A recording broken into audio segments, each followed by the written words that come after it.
So you get deployed to Afghanistan. You mentioned earlier, I think it was 2010 when this happened. Yep. So what's that like going out for the second time? The training was very different. As I was saying before, like the first tour of Afghan was like very kinetic. It was all, small arms fire, and they would take us on 1-to-1. Whereas this time it was more hearts and minds. It was more IEDs. It was more, Barmer and all that sort of stuff. You had to think the rules of engagement had changed. Everything was totally different compared to the first time I was out there. And you got different vehicles. Yeah, stuff, exactly. Right? So the Warthogs, yeah, exactly. So, familiarising yourself with that. I can't remember who we took over. I don't know if it was the Queen's Dragoon Guards or someone like that. It was a Welsh regiment. But anyway, they were still on half Viking and then half their fleet, where they were just starting to get Warthogs going in. I think they had like 4 or 5 Warthogs that are out on the ground. So we were still trying to get the vehicles coming into theatre, as well as, getting out on the ground and doing stuff as well. Mm-hmm, mm-hmm. And yeah, go for the. Yeah. How was it? How was your first period of time out there? So I was. I did my RSOI, all the familiarisation stuff, quite quickly, because my sergeant he chose a small handful of people to get out on the ground, and we had to work alongside the regiment that we was taking over, and we was sort of put on vehicles, get an idea of atmospherics, get an idea of how they were doing things and what worked and what didn't. And they were still building Route Trident. Was it Trident? Sounds about right. So it was that new road they were trying to put in through Afghan and stuff like that. So you were the engineers, you should know, right? I wasn't out there. But so we was kind of going down, doing all that, and then the regiment, the rest of the guys came out onto the ground afterwards, where we went back to Bastion and then picked up the rest of the guys, and then that was it. We'd fully taken over, and we was out on the ground. So we had one troop was overwatch with the engineers as they was building the road. We had TAC, like the OC and all that sort of stuff, Sergeant Major and that. They were kind of just drifting between troops as and when. You always knew when they were rocking up. But and then you had a couple of others. We were just down in along the PB line, just sort of doing little ops with supporting where needed to, with like all the infantry and people else that were down there. So we were just we didn't have a set job, but we were just kind of going from swapping in and out of, doing the overwatch with the engineers to then going on doing something a little bit more exciting with any of the other units that required us. Mm-hmm. And I was always lead call sign with my troop. Was you a driver of? No, I was a commander. You were a commander. Yeah, at this point. So was you a Lance Jack at this point? Yeah, I was a Lance Jack at this time. When had you been promoted? A little while before. Again, before I went out to before I got attached to Honington. Right. So I got promoted back then. Okay. I had a promotion ban and stuff like that, so that was why it took me 12 years to get to Lance Jack. As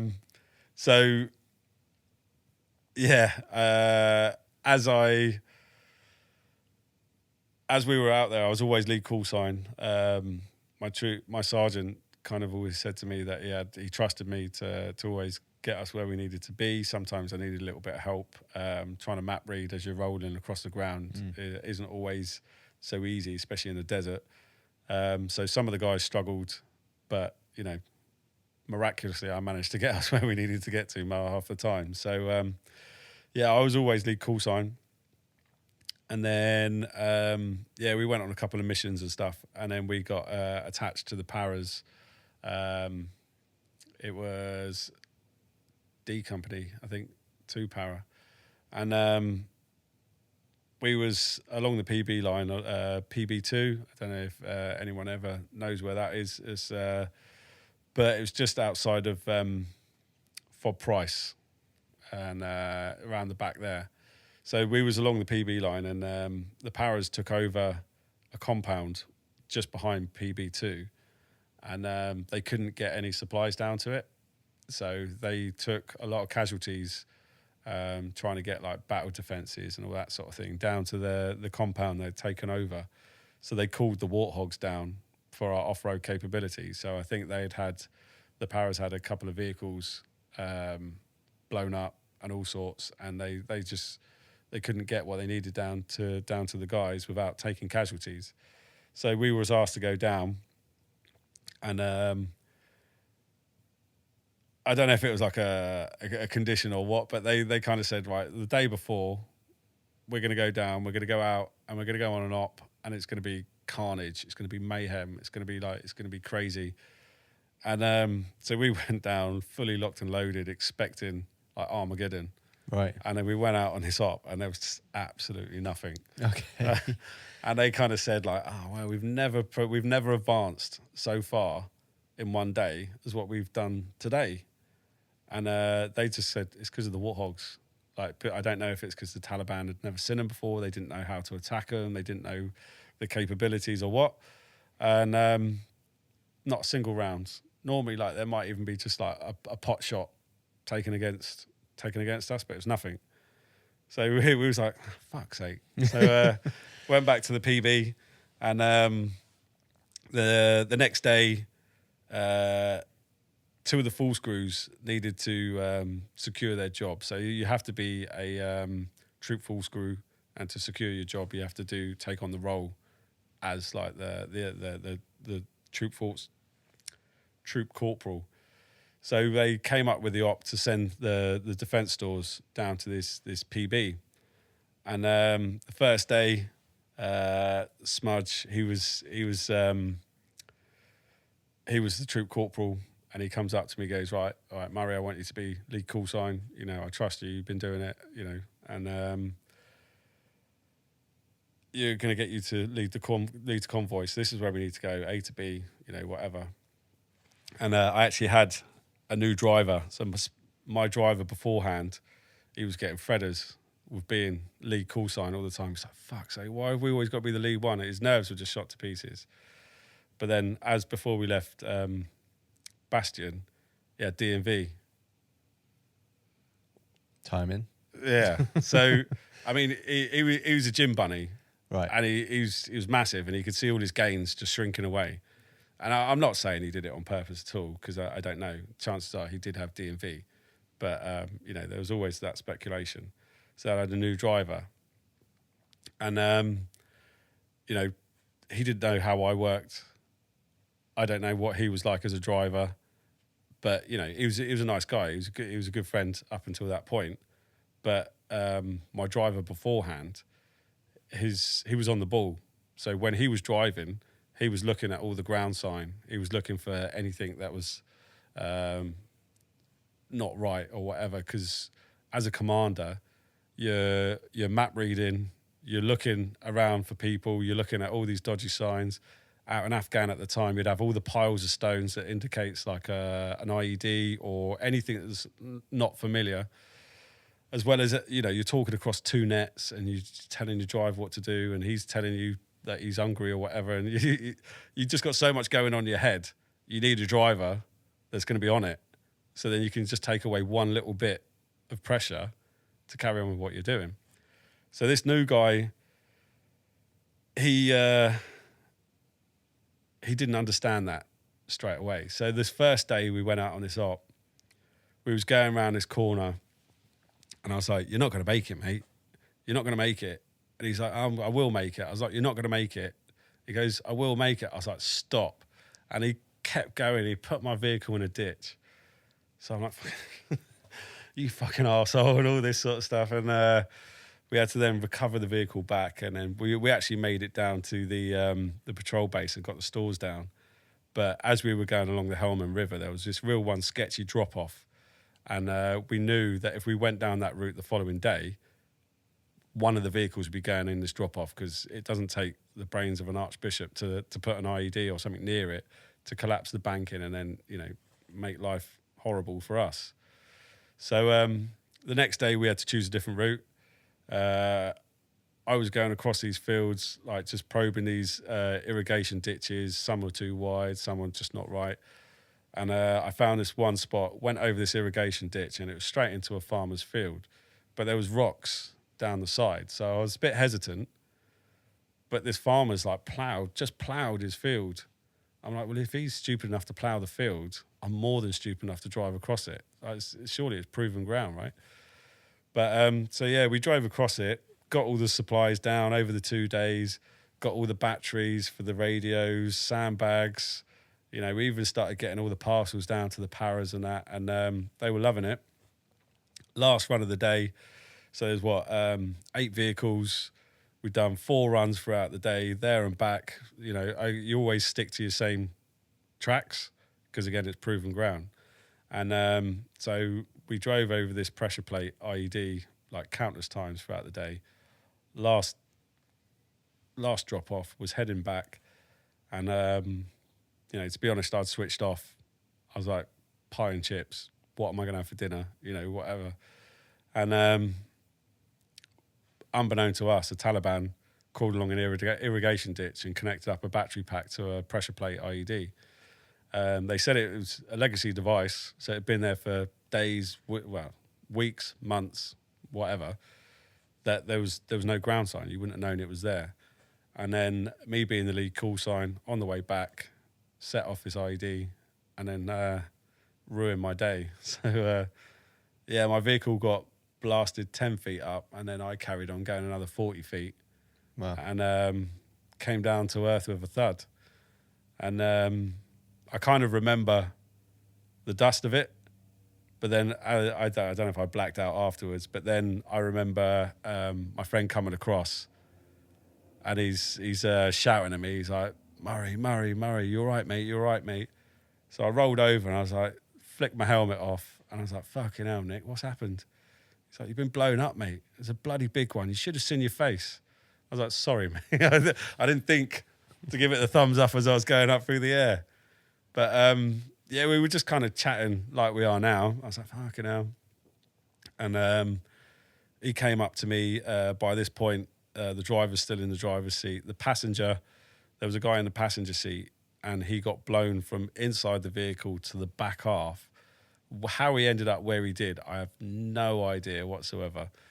But, you know, he did.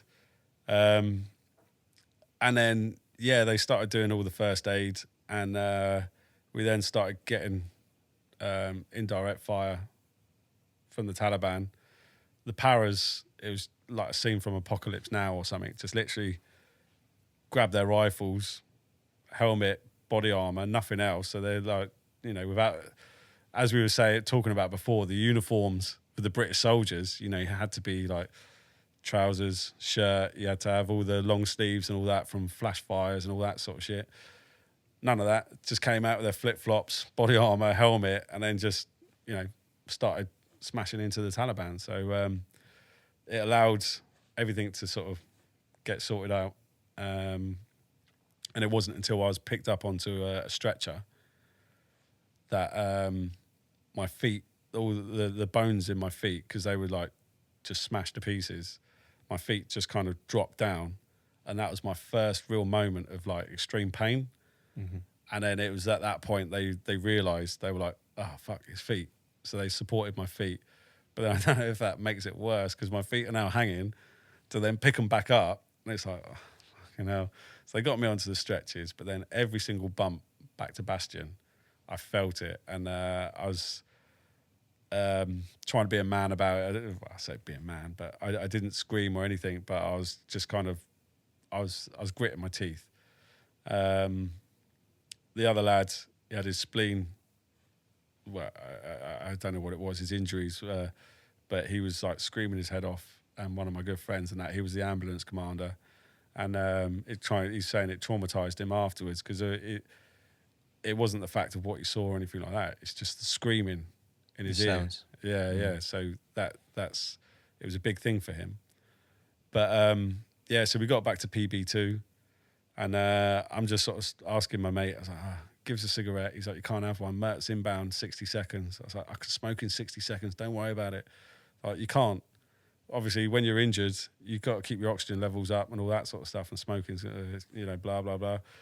But so I got back to Bastion, and then they got these like wooden carts with the big wheels, like they wheel the casualties in. They're wheeling me in, and I'm just having a chat like you and me with like all the hierarchy and that from the 2IC and the OC and all that lot as they were wheeling me back in, and then I don't know if it was the drugs or what, but I just must have blacked out, whatever.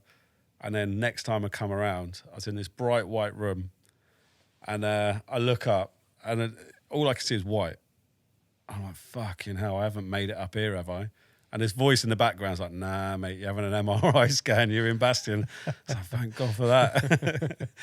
So, there was that. And then back onto the ward in Bastion. I just seem to remember like just dry humping the bed going, don't worry, boys, this time tomorrow I'm going to be humping my missus and all this. And I think that was the mentality that I've just always had. Like, I've always used humour through shit times. And come back to the UK within, I think it's like 24 hours, and then the surgeon's telling me that I've got severe fractures to the feet. And I thought, right, well, 6 weeks, I'll be up and motoring in no time. I didn't realise like severe fractures means that there's no bones left intact in your feet, right? And they've got to be amputated. So within 36 hours, I was then a double amputee. One of the nurses, like, she was looking down at me. She was like, have you seen that bruise on your ribs? And I sort of sat up to look at my ribs, and everyone's jumping on me going, don't move, don't move. I was like, what? Like, you've broken your back in 6 places. I was like, well, don't fucking tell me to look down at my feet there. Look down at my ribs.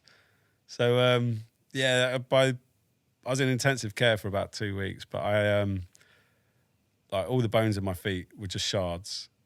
Broke my hip, broke my back in 6 places, ripped liver and spleen. And then I always joke about the worst one was the cut across my nose. Like, any squaddy, you don't want nothing affecting the face, do you? So, that was the extent of my injuries. And then I was in hospital for about 7 weeks, I think, in total. And then off to Headley Court for the rehab afterwards. Okay. Well, first of all, thanks for sharing. That's all right. All of that. But that's an awful lot of injuries. One, to only be in hospital for 7 weeks. But two, you mentioned about being in pain once the foot dropped, but you didn't feel any of the others during that time. No, I don't know if it's down to adrenaline. I mean, I'd like to think that I've got a reasonably high pain threshold anyway, but I honestly don't know. I mean, all the time that I was laying on the ground and my mate was talking to me, I remember it. And I think it was only at the point that they started giving me morphine and stuff like that my memory was then affected. Thankfully, they gave me the morphine before they put me onto the stretcher, because maybe I would have screamed a bit more. I don't know. Okay.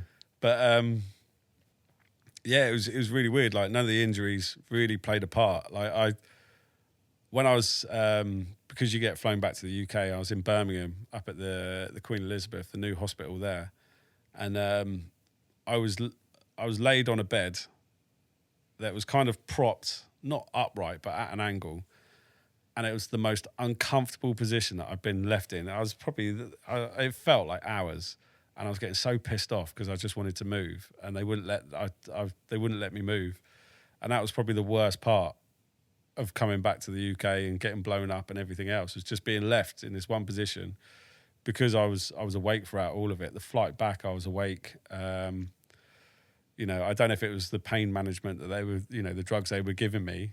I was having a right old chinwag with the nurse on the flight back as well. So, Yeah, it was really weird to be conscious throughout all of that. Everyone's like, "Do you remember it?" I was like, "Yeah, clear as day." But you know, it's every time you talk about it, you always remember different things, or you always talk about different things. So it's really weird, you know, talking about it as though I don't have a problem talking about it. I talk to anyone about it. Yeah, it's funny how the memory works each time. But yeah, Yeah. The others in your vehicle. Yeah. Do you know? yeah. So the driver had a closed fracture to his heel. No, open fracture to his ankle. Closed one to his elbow. He was out of action for 6 weeks, and then he was redeployed back out. Okay. And then the passenger, he was a single amputee to start with, and then he had broken bones in his other leg, but through various pains, infections, whatever, he opted to have the second one taken off as well. But yeah, we all survived. Everyone on our tour survived. We had a few casualties on that one. Okay. But yeah, everyone survived, which is, you know, obviously really good. I think there was about 8 of us going through Headley Court for all the rehab stuff at the time. So it was kind of good to have some familiar faces, but shit that they were there with the injuries as well. So in regards to your amputation, double amputation, whereabouts did they do that? Halfway down the shin. I've still got my knees, which is, you know, the best thing. You get to Headley Court and you're like, fucking hell, I'm going to be the worst one injured there. You know, woe is me sort of thing. And then you get there and there's, you know, some pretty messed up guys going all through their rehab, like triple amputees, like the height of the amputations. A good friend of mine that I went through Headley Court with, Jack, he's pretty much up to the waist. And then to see that, and I was like, you know, the guy was classified as dead, like God knows how many times. He was in hospital a long time. And then when he came into Headley Court, I was like, wow, fucking hell, you're going to trump me now, aren't you? But everyone was so chilled, like everyone's so humble when you get to Headley Court. And it was a real eye-opener, and it was like just chatting to these people and, you know, what they were going through. And, you know, everyone sort of laughs at me saying my injury is a buck sheet, you know, because I've still got my knees. If I was a through knee or above knee amputee, my rehabilitation is so much longer. So I was actually, from the point of being blown up, I was walking within 3 months. Oh, wow. Okay. Yeah, so really, really quick.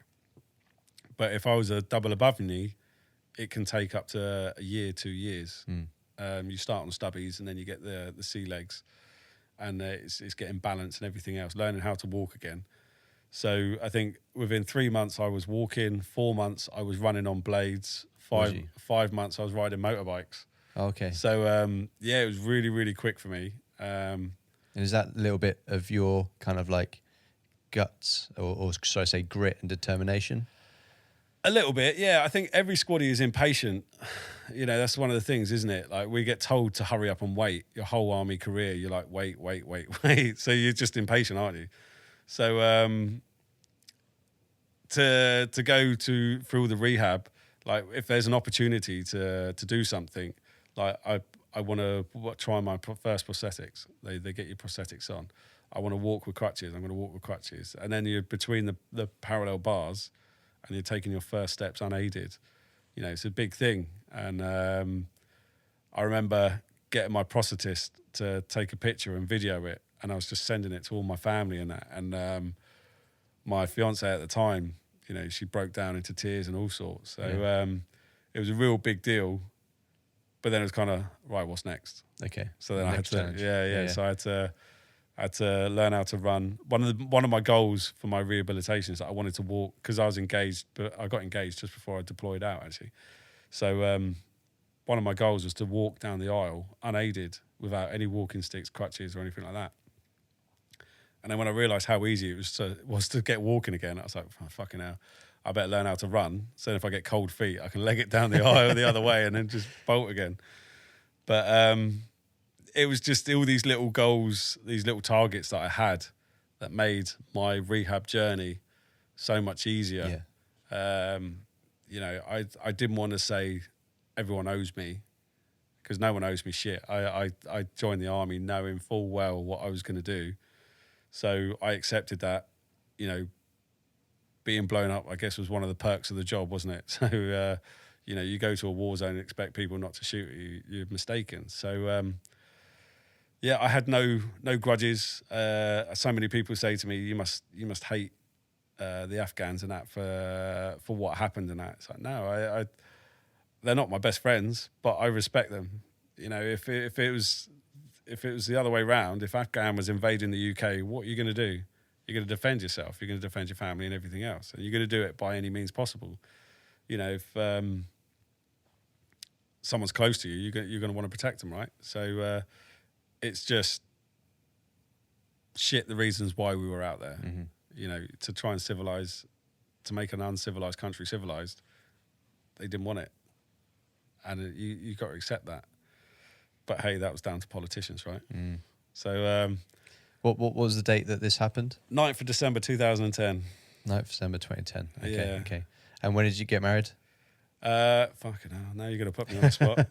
August. The following year? Yeah, like 2011? Okay. 2011, yeah. So yeah, that's quite a tight goal, to be doing that. But well done for getting back to it. I know to you that's like, shut the fuck up, probably. But to us who, get to watch you go through something like that, it feels like it's well done for.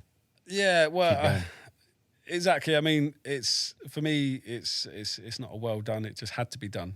Okay. But then, this is me living my life. I mean, for I guess from other people's perspective, I've always kind of cringed when people say to me like, you're so inspirational and everything else. I'm like, I'm not. I'm just normal. I'm no different to anyone else. But you kind of learn to think, well, if I can make someone else get off their ass and potentially try and do something good for themselves, then I'll take that. It's too easy to just give up. Mm-hmm. It is. And then you mentioned Headley Court. So sadly not there anymore. No. But that wasn't my fault, by the way. That wasn't your fault. No. But a great place. And how long was you there in total through rehabilitation? For me, I think about 8 or 9 months. We'll call it a year. I had to keep going back to Headley Court all the time that I was in the army. So I had my medical board. It was at that point they turned around and said, like, you've lost your feet. You're no longer deemed employable. Right. You're going to get medically discharged. How they said that to me was the shittest way in the world. I've always laughed and joked and said the blood is green that courses through my veins, right? I was going to do 22 years and then some. I had no plans of leaving the army. So then when someone turns around and says to me, you're getting discharged, I was like, well, there's still jobs I can do.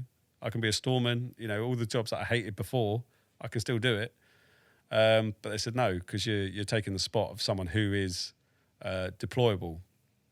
And I was like, yeah, but there's always going to be someone at the regiment or, rear party and all that shit. It's like, there is a job for me. And I argued and they just said, no, that's it, end of, you're getting discharged. It probably was the best decision. Looking back, because if I did stay in the army, would I still have my military pension now? Who knows how it would have affected it. And, the way the army has changed, I've always said the thing is with the army is only as good as the people in it.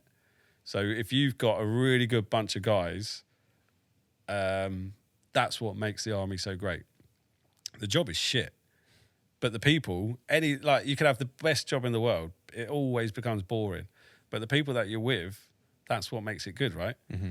So, if I had stayed in, would I still be there now? Would I still be enjoying it? I don't know. Would I still be a Lance Corporal? Probably.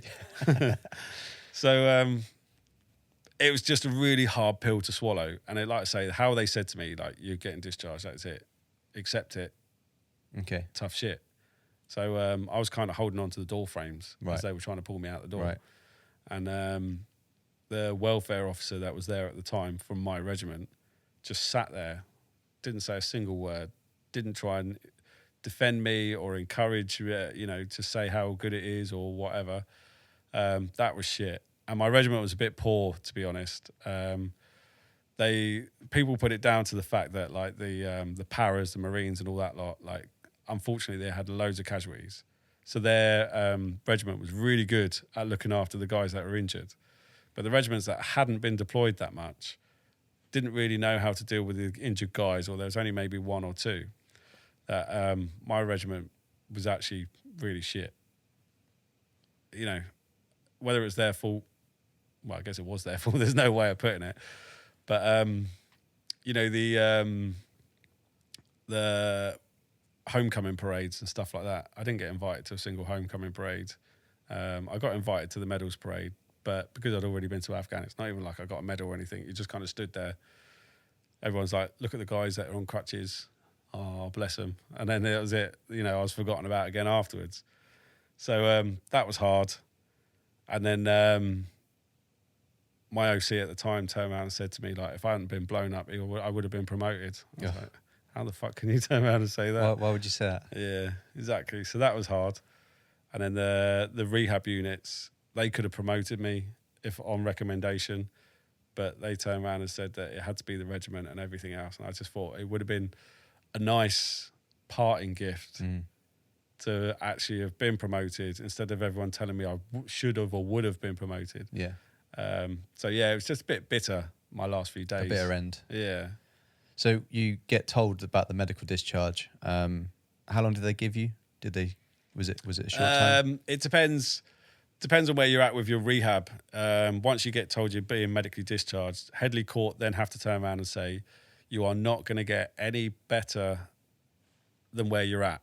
So with your rehab, so I'm not going to walk any better than where I am now. I'm not going to run any better or whatever. So once you've come to the end of the treatment that they can give, that's when you get discharged. And that's when everyone's saying to you, right, we've got a massive pot of money for you to retrade. What do you want to do when you grow up? What's your next job and all this shit? And I was like, I don't know. I wanted to be a soldier. So that was going to be my next part there. So like when you were leaving, what was your mind doing with that transition back to civilian life that essentially has been forced upon you, not through choice, right? Yeah, no, I didn't want to go. I had no clue. I just kind of left quietly into the night. I didn't know. I had no idea what I wanted to do when I left the army. So I just kind of went to sitting at home watching Jeremy Kyle, looking at other people's lives, thinking, well, mine's not quite as bad as that, as I'm eating biscuits and cake and doing God knows what. So that was the downside.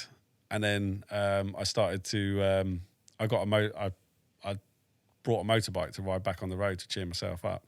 And it was at that point I met a guy through a charity, and he wanted to start an injured serviceman's motorcycle race team. So between the two of us, I converted my road bike to a race bike, and then we started an injured serviceman's team called True Heroes Racing. And I used my bike, got all my race licenses, done everything myself, used a lot of my own money to do it. And that kind of started to give me a sense of direction again. And I don't know if it was adrenaline or what, but from riding the motorbikes. But I loved going out racing, and then to be a part of a team that helps other injured service people come along, chew the fat, do the whole rehabilitation together, camaraderie and all that sort of thing. It all just felt really good at the time, and I felt that I had a purpose again.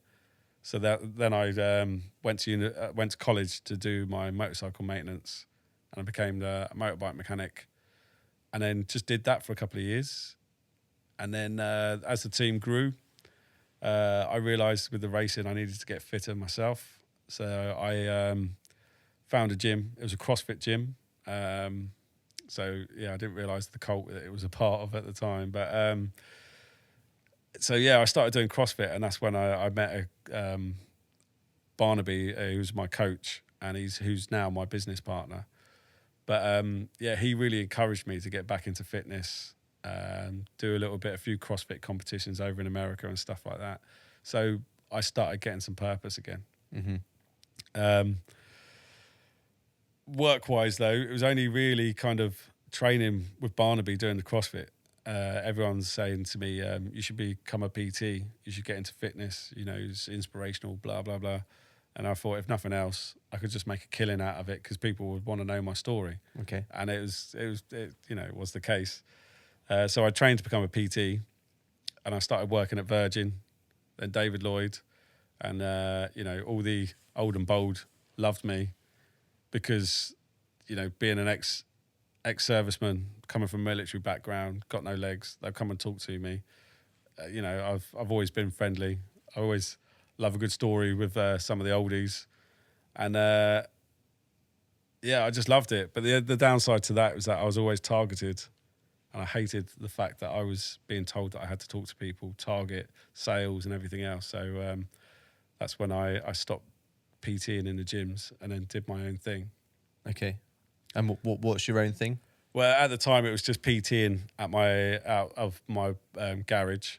Okay. And then me and Barney kind of put our heads together and said we were going to open up our own CrossFit gym together. So we now have a CrossFit gym in Pulborough in West Sussex, and been doing it for the last 3 years. Yeah. Yeah. So it was funny though, because the day we finished building the place was the day that Boris put us into lockdown. So my impeccable timing struck again. And just was about to open the door to say welcome. And it's like, oh, shit. And lock the door and go into lockdown. But the good thing for us is that we had no members to please. Right. And so we could do things properly, get everything set up properly. But we wasn't entitled to any funding or anything like that because we were less than 6 months old. So, yeah, it was a bit of a struggle financially. But I was all right with my pension. And Barnaby, he was all right at the time with his finances as well. So we managed to scrape through. Mm-hmm. And as soon as we opened the doors, then that was it. We was away. And it's been going well since? Yeah, it's been going well since. Managed to do a few competitions. I've competed myself, done all the Invictus stuff. So yeah, that was good. Had a few troubles in between that, but yeah, no, it's going well. Okay. So you mentioned Invictus there. Yep. But before we get to Invictus, I just want to ask about when did you leave? When was your last day in service, essentially? It was April 2013. Okay. I think. Yeah. Go film on that. Yeah, we'll take that. So that until now, we're recording this at the very beginning of 2023, and your episode weirdly comes out on the 10th anniversary. It sounds like it, yeah. of leaving, so being a veteran. So in that time, how has it been? Looking after your legs and that area. How's it been in that time?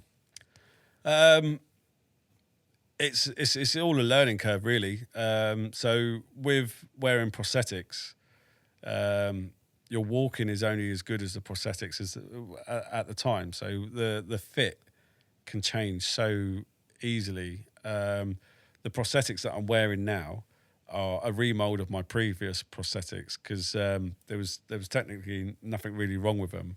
I just battered them to the point of where there was cracks. There was carbon fibre coming off all over the place. So I had to do a remold.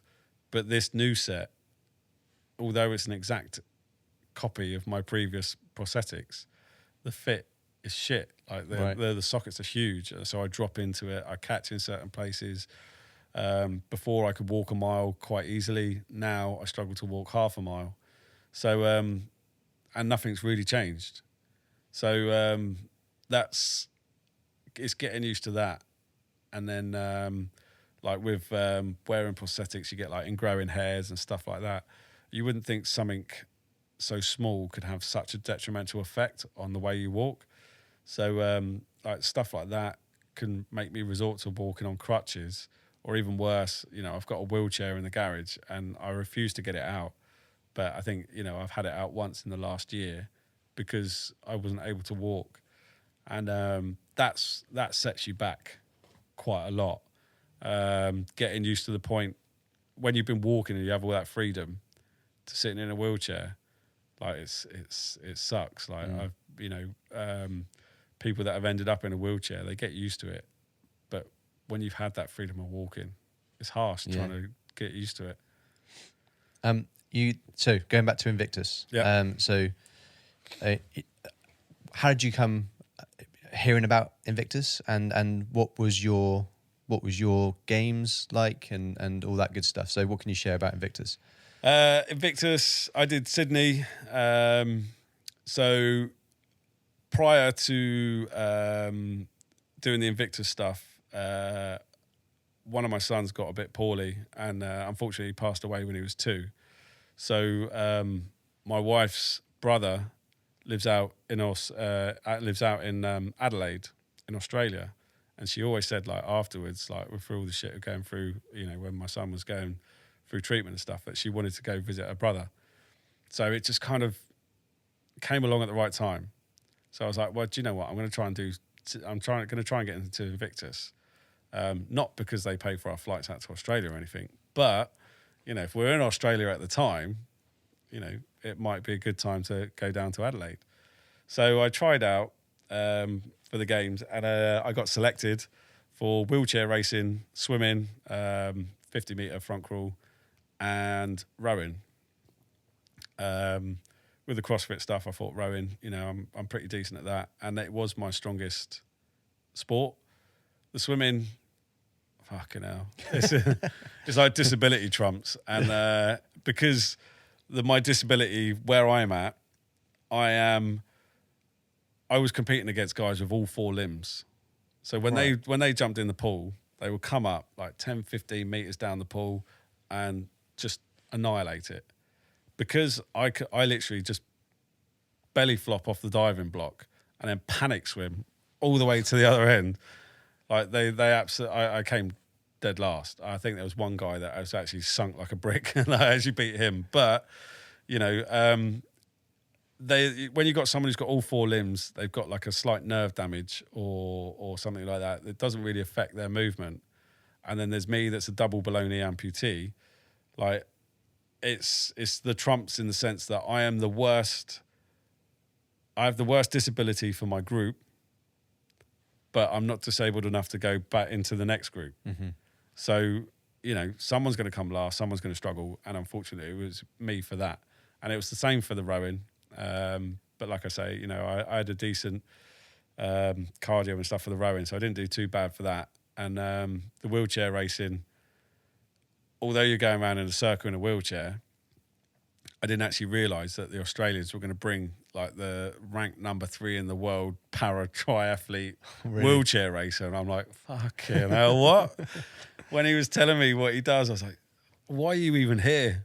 Like everyone, I think every country, like the UK, Australians, like whoever, always had a ringer that was throwing it in. Like we had a few, like especially with the swimming.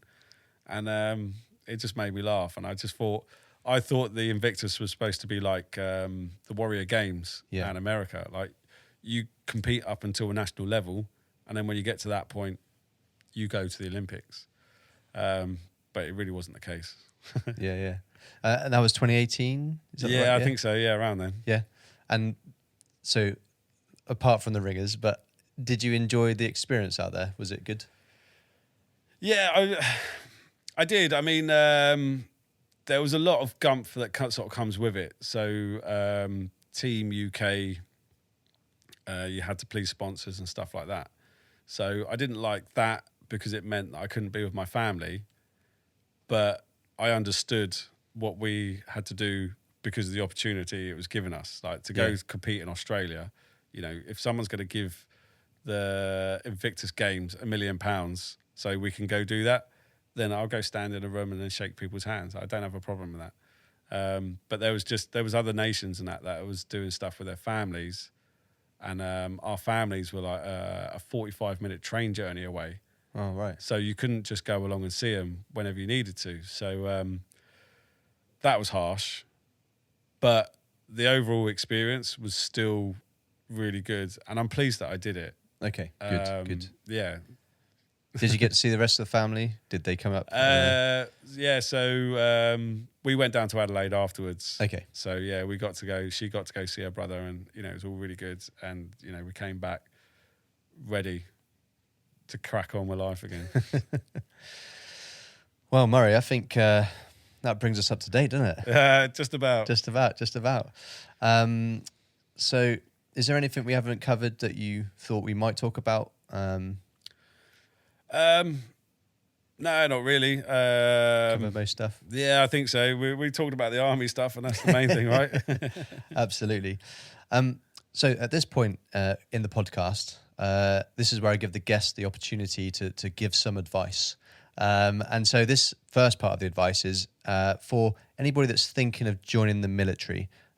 Could be the army, could be the navy, doesn't matter. But have you got any advice for them that are thinking of joining? Yeah, I mean, other than do it, the opportunities, the experiences that the army or any of the military branches can offer, you won't get anywhere else.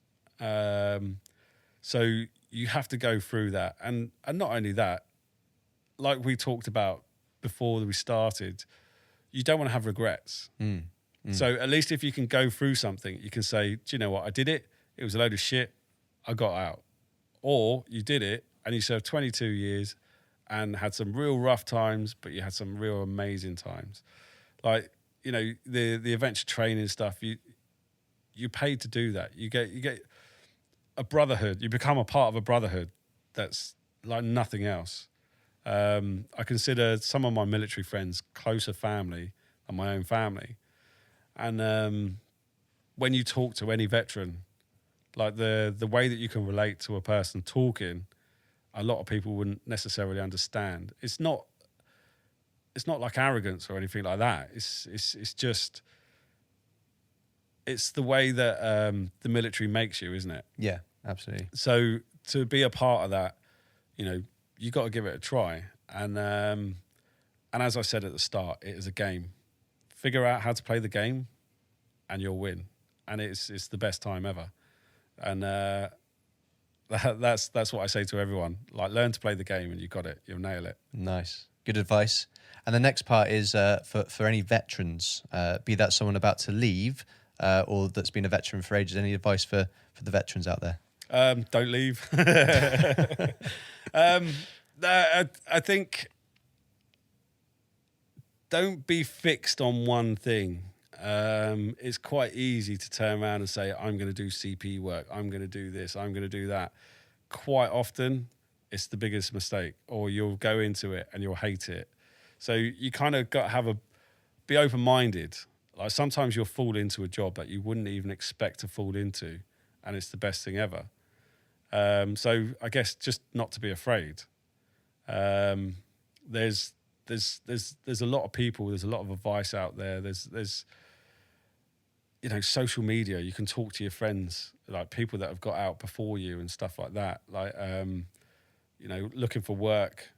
Speak to your friends and see what they're up to. I mean, I know a lot of my friends are getting onto the turbines, wind turbines and stuff like that. Oh, really? Yeah. Yeah, so, just don't be afraid. I mean, you're not going to get it right the first go. If you do, you're winning in life, right? But don't be afraid to get that advice.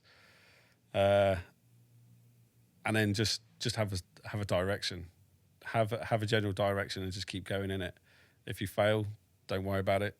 Dust yourself off. Figure out what you've done wrong and then go again. I think that's been the biggest thing for me is not to give up. Nice. Some great advice there. So, yeah, Murray, this has brought us to the end. So how was it for you coming on the show? It's been great. I mean, it always astounds me that people might actually take an interest in my story. I mean, you haven't put it on YouTube yet, and you might not have anyone watching it, but as long as one person can relate, then it's all worthwhile, isn't it? Absolutely, absolutely. Yeah, no, it's been good. No, I've enjoyed it. So if no one else listens, then I've enjoyed it. So well, there you go. There's the one. It's been worthwhile. But I just want to say thank you for sharing everything that you have shared. I'm sure, even though you put on a strong face, some of that might have been a bit more difficult than others. But thank you for that. And Thank you for giving some of your time, because we don't have infinite amount of it, and you've given us some of that to me. So thank you for doing that. No worries. Thank you. And lastly, I say this to all my guests, thank you for your service. Cheers, mate. No worries. This has been Military Veterans Podcast, out.